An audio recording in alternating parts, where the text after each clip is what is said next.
The return of Master Cafe.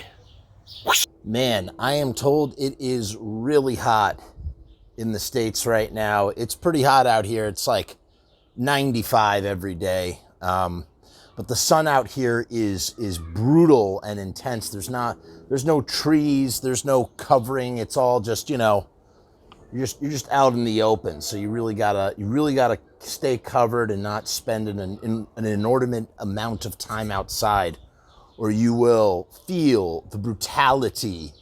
My son, if you can hear the din in the background, my son's actually swimming in the pool right now. I figured I'd tell you a little bit about my summer reading list.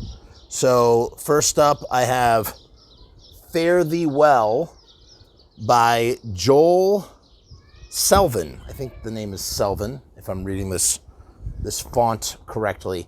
And I started this book 3 years ago. I read half of it, and then I lost the book. I actually lost the book, and I was super frustrated about it, and that was that. And then as I was packing for this trip, I found the book. The book was found, and I said, okay. And I had the bookmark in it and everything. I was up to chapter 11, actually. I was up to chapter 11, and I made an executive decision. I decided that I was going to start over from the beginning because I remembered some stuff, but not a lot of stuff about the book, and figured, okay, I'm just going to start over. So that's what I did. And now I got about a chapter or two left, and then I'm on to the next book in my summer reading list. This is a pretty interesting book. I'm a big fan of rock and roll history, rock and roll biographies, that kind of thing. And this book is just chock full of information. It actually, it's about the Grateful Dead, and the Grateful Dead have a long history that starts in the year 1965. This book actually begins in the year 1995, 30 years after the foundation of the band, when Jerry Garcia died in August of 1995. That's when the book starts. And basically, it details the last, 27-ish, till 2018. So the last 23-ish years of post-Grateful Dead history, all the different formations and lineups. They had 1,000 bands. There was Further, the other ones, yada, yada, yada. Rat Dog, Phil Lesh and Friends. I love the Grateful Dead. I'm pretty big admirer of their music and what they were all about and what they do. Very unique, interesting band. But I've always just been like a casual listener. I'm not like a deadhead or anything.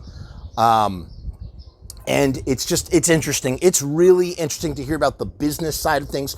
So many things that I didn't know about the Grateful Dead. We always talk about how Glenn Danzig was really a maverick, iconoclast outlier with what he did with Plan 9 Records on a DIY level. And, he actually had more in common with the Grateful Dead than he might have thought. Maybe I'll do a whole video about that someday. But the book is fascinating and sort of really talks a lot about the business structure and the fallout from Jerry dying, and like I said, all the different lineups and all the interband politics. I love this stuff. I find it absolutely fascinating.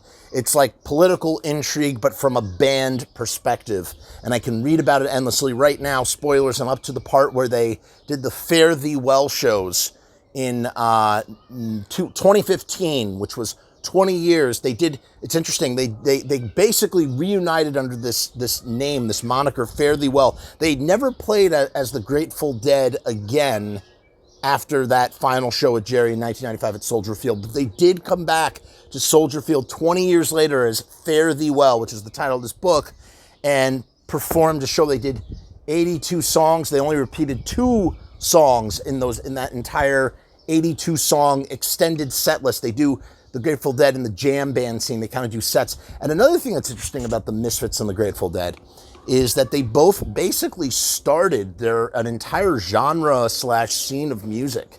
Another interesting parallel that I didn't think about.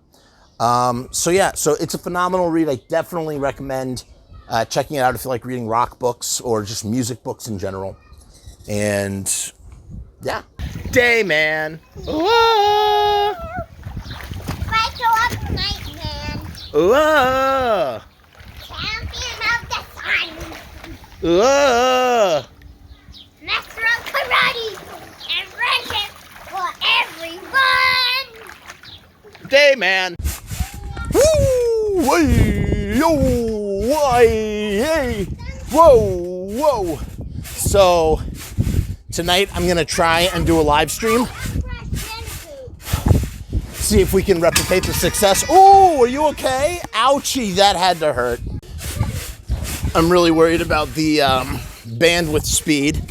Hopefully it'll be okay like it was when we did the test run. Time shall tell. Woo! You know what else is funny too? The kids are super obsessed with the song "The Beautiful People" by Marilyn Manson.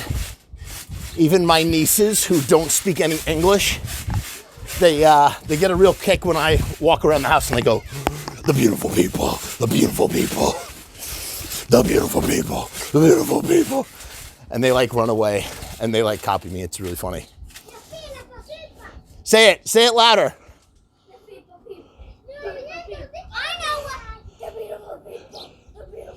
They love the beautiful people.